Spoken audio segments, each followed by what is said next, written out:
there. We are in a Grand Design Reflection 260 RLD fifth wheel, and we're starting in the bedroom because nobody ever starts their videos in the bedroom. We like all the space around the bed. Lots of neat little features like side lights, lots of storage space. I don't know that this would be a full-time. Yeah, this is too small. Yeah, I don't know if you were going to full-time you would be in this, but there's USBs on the headboard there. And I like that little shelf right above the headboard there. Yeah, that's not too bad. Right.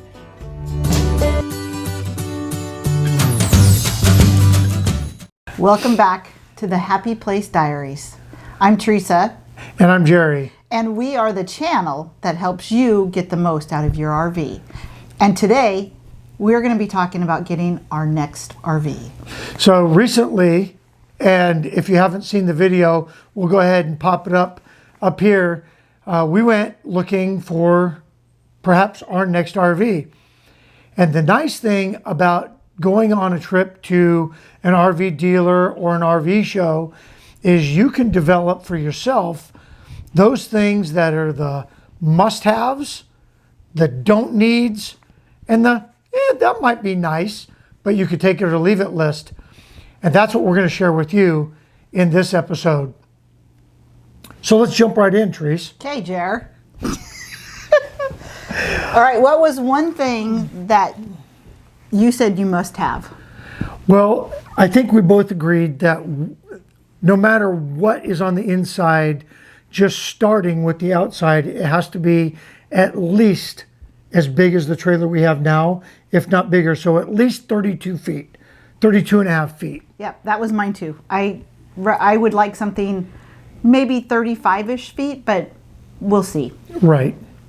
Okay, what was the next absolute must-have that you must have? I must have a bedroom with a slide-out bed and enough room that I can walk more than this far between the wall and the bed. And I've really liked, when I've gone into the trailers that we've seen, is the ones that already have like a dresser already there and a big closet. So the must-have is a bigger bedroom. And what we found was, in order to get that must-have, we needed to go with the east-west beds. Mm-hmm. So the bed on the slide-out, like you said. Yeah. And we really like that layout because it definitely gives more storage space, more closet space, and that neat dresser.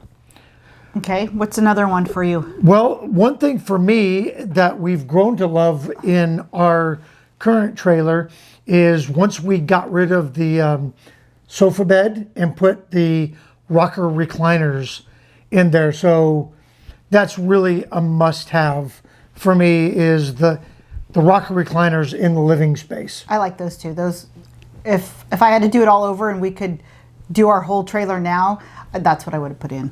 Yep. Another thing that I would really, really like to have is more counter space. And I've seen some of the stovetops that just slide along to the countertop so that it's just level. And then there's some other little counter space available. So counter space is a must for me. Yeah, and what we saw in that one that we really liked from Grand Design was it came with the island. Yeah. And that really created a lot of counter space with the covers that you put over the sink. So yes. That was all 100% counter space when you're not using the sink. And then you also have that little hutch area where you could put your coffee maker and that kind of stuff. So I agree. Counter space is a premium, as is any space issue in a RV. The last really thing that must have was yours. You said that you liked the solid steps. Yeah, right. I really like the solid steps, and I guess it wouldn't be a deal breaker because I can always aftermarket put those on. Right, because we've done it before. And then the last thing that I actually have is the Max Air fans. Oh yeah. And I really, That's right. I think those are valuable, especially because we live in the Pacific Northwest and you don't always need air conditioning, but it's nice to move the air and to get the hot air out of the trailer. Right. So we're pretty climate controlled otherwise. So the Max Air fans would definitely be a must have. Okay, so let's flip this now.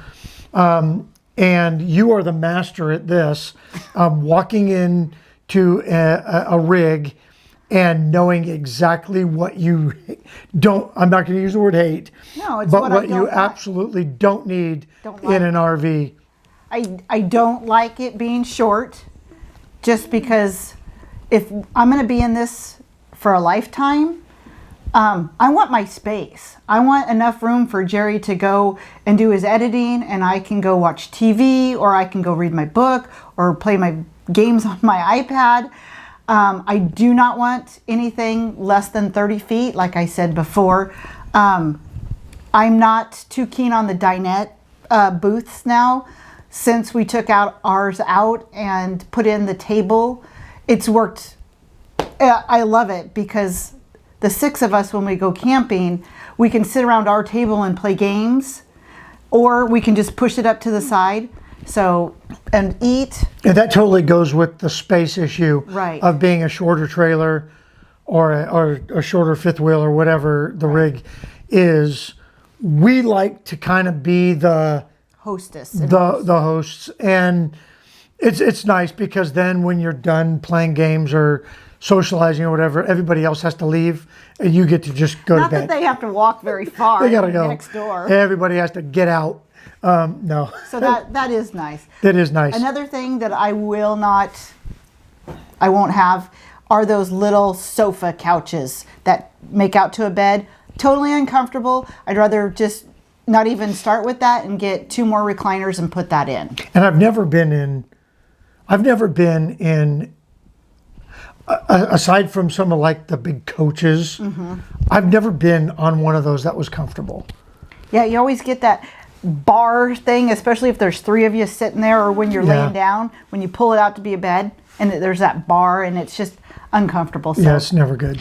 And then small bedroom. Like I said, our bedroom is small in our trailer, but we're not in there all the time. We're out in the... Yeah, we're not living in it, so Yeah, it's not okay. it's not an inconvenience at this point. Right. But I think if I had to be in it, you know, all the time. 365 days a year, Yeah, that would be... it would definitely wear on me to climb over things and do that stuff. Okay, so now, Jerry, what about stuff that it's like, I'll take it or leave it? What's one of your things? Well, there's a long list of take it or leave it. What would be nice though, is it the fireplace that has the electric heater built in? Yeah, when we were with Greg and Shelley, I really liked theirs. I really did, and I didn't think I was going to like it until they turned the heater on with it too. And we didn't necessarily, and you know, we've got our portable electric heater, but that just eliminates the need to have a portable electric heater. Right. Because it's built in. And I really enjoyed the look. In fact, I think I even made a comment that we could put one under our TV. But we would lose some storage space. Right. But anyway, that's a take it or leave it thing for me. What about you? One of the things is, the one thing that I could take or leave is the 2 air conditioners. If we're going to get longer one, I would prefer it, but if it doesn't come, we can always get one of those portable air conditioners. Yeah, I think it's super valuable if the space is, you know, but then again, you throw in the Max Air fans. True. You know, I don't know. I think at this point, it's definitely a take it or leave it. How about the big refrigerator? At this point? Oh, yes. If we're going to be living in it full time, yes. Right now, just us going out 1 or 2 weekends a month, it's totally fine. 2 or 3 days worth of stuff. And we're always sharing meals with everybody, so it's not like we always have 4 days worth of food in our refrigerator. We'll have 1 night worth of dinner and then three or 4 days worth of breakfast and lunch. And even on our extended trips, True. we've you're never that far away from a grocery store. And so at this point, we've been able to resupply en route, on our week-long trips or, whatever. So it really hasn't been that big of an issue. One of the things, and I guess this might be a guy thing, because I don't even know that that we have it. I'm sure you do, but the pass-through storage, I really have it. I would like a bigger pass-through storage. At this point, it's a take it or leave it because I'm not willing to compromise the space on the inside to get bigger space outside. So that would be a negotiable item for me. I know one other thing that you were thinking about was having 2 batteries instead of 1. Yeah, we have 1 battery right now, and it suits us because we haven't done much boondocking. And I know this summer we're going to test that a little bit with some overnight stays that we're not going to have any hookups at all. What? Yeah. So we're going to have to kind of see how that works. But another battery would be nice, or getting some good lithium batteries, or the AGM batteries would be nice. I know there's a major cost involved there, but right now we could take it or leave that. That would definitely not be a selling point on the next trailer. Right, because we could always install that later on if we needed it. So that's our must-haves, our don't really need them, and our really nice to have list.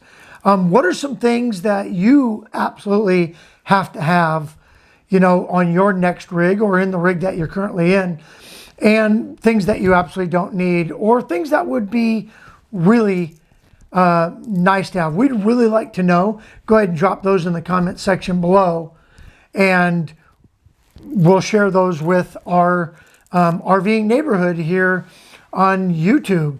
Well, happy campers, if you haven't subscribed, subscribe. Hey, on that note, for the rest of the year, we're running a special on subscriptions. Right now, if you subscribe and hit the little bell, absolutely free. But hurry, because that offer only goes until December 31st. All right. Share the video, please. Share it with a friend. And don't forget, if you like that video, go ahead and smash that thumbs up button. And remember that a happy life starts in a happy place. And we will see you in the next video. Bye. See ya.